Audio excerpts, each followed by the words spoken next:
The year is 2011. You're on the bus ride home from school with System of a Down blasting through your PlayStation Portable. Normally you would spend the ride home playing Monster Hunter Freedom Unite, probably the best game ever made, but you finished all the main quests, so today you're playing something different. Your buddy John described it as anime Monster Hunter, and while that sounds mid, there is something extremely captivating about this game. Maybe it's the visceral monster designs, maybe it's the fast-paced combat, or the title promising nothing short of absolute annihilation. It doesn't matter.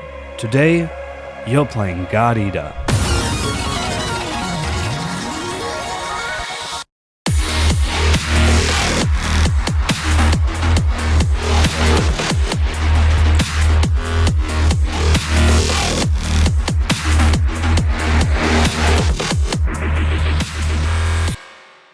God Eater is a game about the indomitable human spirit battling against the cruel indifference of the universe. And also this thing. Similar to Monster Hunter, it is a pachinko light, where you will continuously hunt monsters for minuscule drop chance items. You then use these items to upgrade your equipment so you can hunt even more dangerous beasts.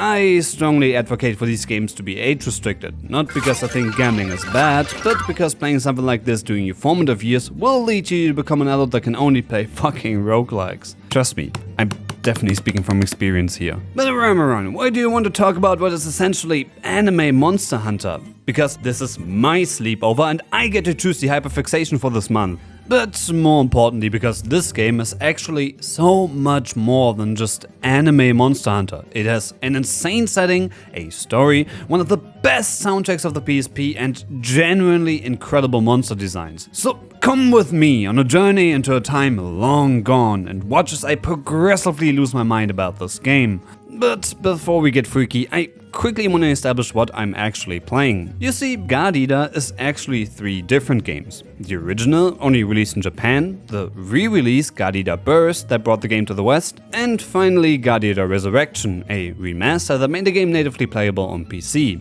Oh, and then there is God Eater 2, God Eater 2 Rage Burst, God Eater 3, God Eater Online, God Eater Resonant Ops, God Eater Manga, God Eater Anime, and of course, God Eater Pachinko. I haven't consumed any of these yet, so if anything gets retconned in the fucking Pachinko game, feel free to yell at me in the comments. I'm playing God Eater Resurrection on PC, which, according to this guy on Reddit, is the most complete version, so with that out of the way, let's get into the game. The year is 2050. Humanity is prospering, even achieving nuclear fusion. It was around this time when researchers discovered a single-celled organism with the ability to devour anything from plants to animals and even synthetic materials like plastic. The researchers dubbed them oracle cells. Originally, they were similar to amoeba, but within a month they grew to look like earthworms. 6 months later, they formed the first large-scale creatures, now called Arigami, and within a year, a whole continent fell prey to the endless hunger of these monsters. Arigami are not the evolution of oracle cells, but instead a swarm of hundreds of thousands of them. They devour anything and adapt to their environment similar to how humans gather and use knowledge to survive. They can even devour energy itself, as seen in the prequel animation where they devour the explosion of a nuclear fusion reactor. This also makes them pretty much invincible to conventional weapons. I mean, sure, you can shoot them, but what are you gonna do when they simply eat your bullets and start firing back? The only thing that can hurt an Arigami is a God Arc, a weapon infused with oracle cells. They can be used to rip out the Arigami core, a cluster of oracle cells that work similar to a brain. Removing the core will stop the Arigami, but it doesn't destroy the oracle cells. Eventually, they would simply scatter and sooner or later reform into a new Arigami. The fight against them is not about winning, it's about survival, and things are not looking great. That's a pretty insane premise for something that most people would simply describe as anime Monster Hunter. Now, 20 years after the initial outbreak, humanity is on the brink of eradication. But even worse, the world is now led by Fenrir, a biotech company founded in Northern Europe. No, not the Swedes. Not the Swedes! You play as the silent protagonist, who has a surprising amount of voice options for, not speaking. Also, half of them are clipping for some reason. Are you ready? The principles of Keep an eye on your surroundings. This is a really weird issue with God Eater, where 90% of the sound is perfectly fine, but occasionally the audio is clipping or mixed really badly. Look at this. That was amazing! Seriously, I think this will make a big difference. Thanks. After creating your character, you will meet Coda. I despise Coda. He's your typical kind-hearted anime archetype. Think Naruto or Gon when he's not PMSing. Shout out to my 1.5% female viewers, by the way. Keep doing girl stuff. My main reason for disliking Coda is that taking him on a mission feels like I'm watching XQC. Speaking of missions, the general flow of the game will be do a mission, watch a cutscene, return to the den and prepare for the next one. You can tackle them with up to 3 friends or with up to 3 NPC companions. NPC companions include story-relevant characters like Coda or Sakuya, but also side characters like Gina or Canon. My body is a machine that turns oracle cells into... Sorry, but I have to shoot and you were just sorry. Canon is so incredibly good at friendly fire that even the wiki says, and I quote, "If you don't like being cock-blocked, don't take her to mission." Look, the game is almost 15 years old, so don't expect companions to be some technical masterpiece. Usually they work okay. They attack enemies, they hear you, and sometimes they take a little stroll to clear their thoughts. God Eater is a game where you actually want to bring a knife to a gunfight, because as it turns out, your knife is a gun and a shield, and also some sort of living organism, but don't worry about it. You can switch between melee and range combat by pressing the RB button. I played the game mostly using melee, not only because it's the chat way, but also because you need a goddamn PhD to understand how the fuck the bullet editor works. Okay, that's it for the gameplay for now. I hope you took notes, it will be on the test.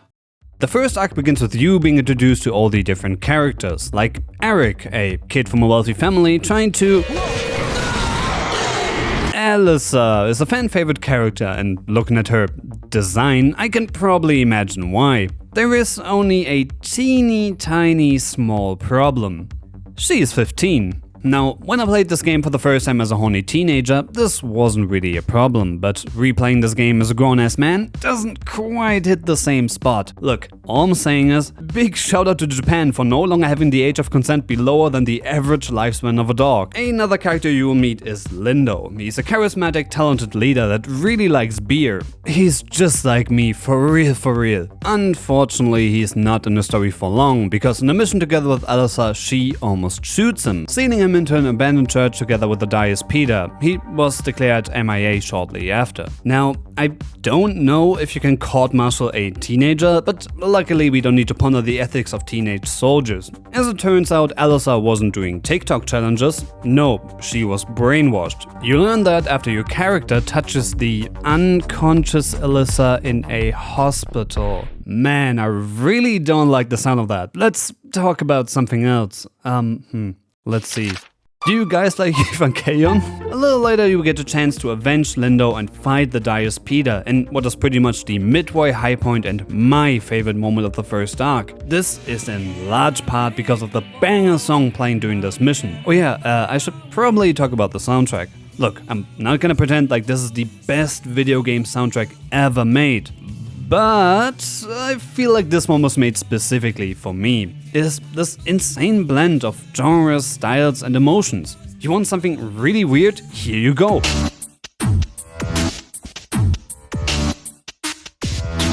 How about some jazz? Sure, no problem.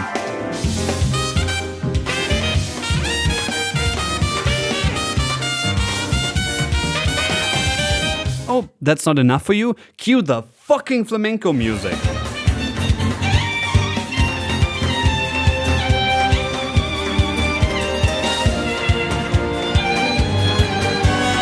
Originally, this was pretty much the extent to which I wanted to talk about the soundtrack, but I just kept going down different rabbit holes. So now I will make this your problem, and don't even think about skipping this part. I am in your walls. Right when you start the game, it hits you with the most 2010 intro I have ever heard.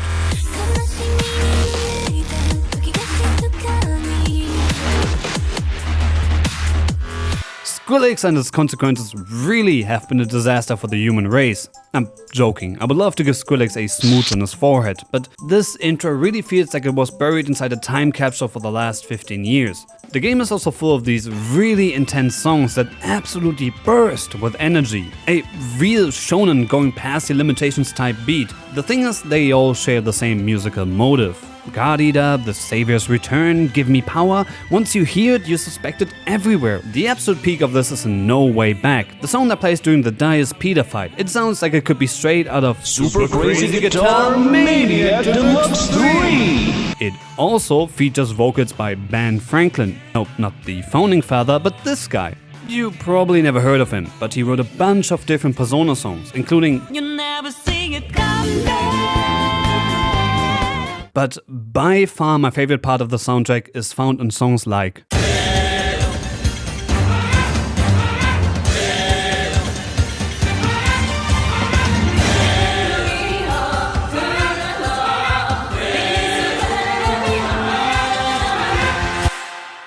This chanting reminds me of these Bulgarian folk choirs, which, if you didn't know, were the main inspiration behind the famous Ghost in the Shell intro song. The thing about the soundtrack is that this isn't Bulgarian or Japanese like you would expect. No, this is a fictional language, a stylistic device Go Shiina regularly uses in his tracks. I love how this treats vocals not as the focal point of the song, but rather as one part of the whole. Pretty much just another instrument. Now, there's still one more song I want to talk about. When you think you've experienced everything, the game hits you with a Memories keep flooding in, showing the paths I should have taken, but now the time has run away from me. I cannot change a thing. I remember how you counseled me with wisdom of the ages true. Live your best life, you told me, and you walked the earth but once, and now you've come. Suddenly, you feel like you've been playing Metal Gear this entire time. You know what's fucked up about this? It's kinda true. I wrote this line before I found out that the vocals on the song were performed by Donna Burke, who not only did Heavens Divide for Metal Gear Solid Peace Walker, but also Sins of the Father, arguably the most well-known Metal Gear song. Do you get why I really wanted to talk about the soundtrack? God damn, man, I'm just straight up crying in the club right now. Okay. Now that I've fulfilled my basic human need to rant about a topic nobody cares about for way too long, we can return to the story. Eventually, you will find out who's behind Alice's brainwashing. Johannes von Schicksal, the director of the Fenrir Far East branch. Man, if only there was some sort of hint that he could be evil. So your first mission went off without a hitch. Excellent. I expected no less. Allow me to commend you on your performance so far. Congratulations on your promotion.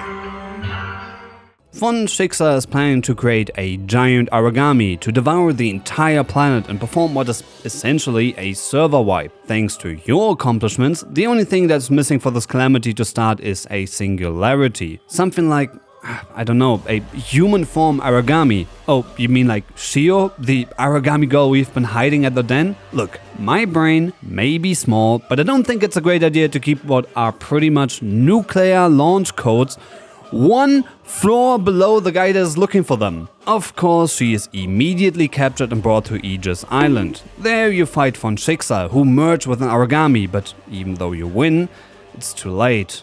There is nothing that can stop the impending apocalypse. Apart from the power of friendship, Shio is still alive. She takes over the giant Arigami and fucking yanks that shit straight into the moon. No, I'm not being hyperbolic, this is what actually happens. Oh yeah, did I mention the game features animation by Studio Ufotable? You know, like Demon Slayer Ufotable? Tax Evasion Ufotable? Nobody Got Jail Time Ufotable? This is a real thing, by the way, go look it up. And that's also the end of the first arc. After saving the world, the pacing of the game grinds to a sudden halt. I mean, yeah, makes sense, like, where do you go after saving the entire planet? You probably just return to the den and prepare for the next mission. This is the hub area of the game. Here you can manage and upgrade your equipment, accept new missions, and talk to the homeless guy trying to sell you dubious syringes. Hey people. Compared to Monster Hunter, it is pretty small, which is not only very convenient, but also conveys the feeling that this is a tiny safe haven in this desolate, post-apocalyptic world. Also, while I love the hub areas in Monster Hunter, especially Poke Village, I'm not sure if Capcom knows that cardio doesn't count if you do it in a fucking video game. The one thing that baffles me about the den is the music. Please, God Eater, it's 2 AM. I just want to upgrade my sword. There's no need to be this high energy. The second arc of the game mainly revolves around you trying to rescue Lindo, who's surprisingly not dead, but slowly turning into an Arigami. I have to say, unfortunately, it's not that interesting. That's not even because of the lower stakes. Personally, I actually prefer a smaller stakes, more intimate story, but what made the first arc so engaging was the element of mystery. It felt like Attack on Titan Season 3, where sure, there are big monsters, but it's much more about the conspiracies and intrigues going on. Unfortunately, the same also applies to the third arc. So instead of boring both you and myself by trying to summarize what little story there is, let's talk about something I actually care about. Let's talk about monster designs. If you played any of the recent Monster Hunter games, you will know that at its core, the games are pretty grounded. Sure, you smash dragons in the head with giant hammers, but Capcom actually puts in a lot of effort to establish some sort of ecosystem. From harmless herbivores over giant lizards all the way to the apex of the food chain, the pickle. All these creatures are carefully designed to fill a very specific niche in the world. God Eater has a giant walking tank that shoots tomahawk missiles. Mind you, I'm not complaining, this goes hard. But if you prefer more down-to-earth designs, maybe I can interest you in the Zygote, a fusion between a woman and an egg. I'm joking, but the game has a lot of genuinely incredible designs, from the Iron Maiden inspired Cocoon Maiden to the giant, hulking Ouroboros with its countless tentacles and red glowing eyes. But by far my favorite has to be the Prithvi Mata. This Arigami looks similar to the Vajra you encounter earlier in the game, but it bears the face of a cold and cruel goddess, which makes sense given the name. Most of the best designs are actually inspired by different cultures and religions all around the world. The Egyptian Sekhmet, the Aztec Tezcatlipoca, or the Japanese Amaterasu. Although I doubt these huge fucking titties are considered canon in Japanese mythology.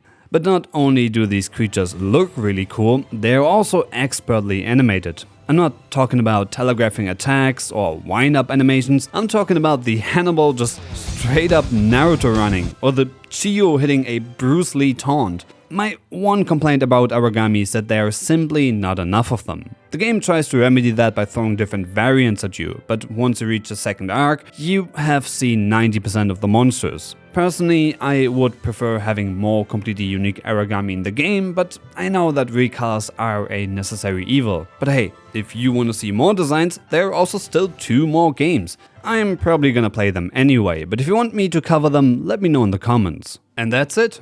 Usually I like to cover games on this channel that I would personally recommend to you, the viewer, but this time I just really wanted to ramble about God Eater. It is such an interesting package, from the banger OST to the insane monsters and questionable character designs. It is no masterpiece, but it is a game worth remembering that unfortunately not a lot of people know about, especially since it is completely overshadowed by the giant that is the Monster Hunter franchise. So I hope this video can help to keep the legacy of God Eater alive, even if it's just me making stupid jokes for 20 minutes. Thank you for watching.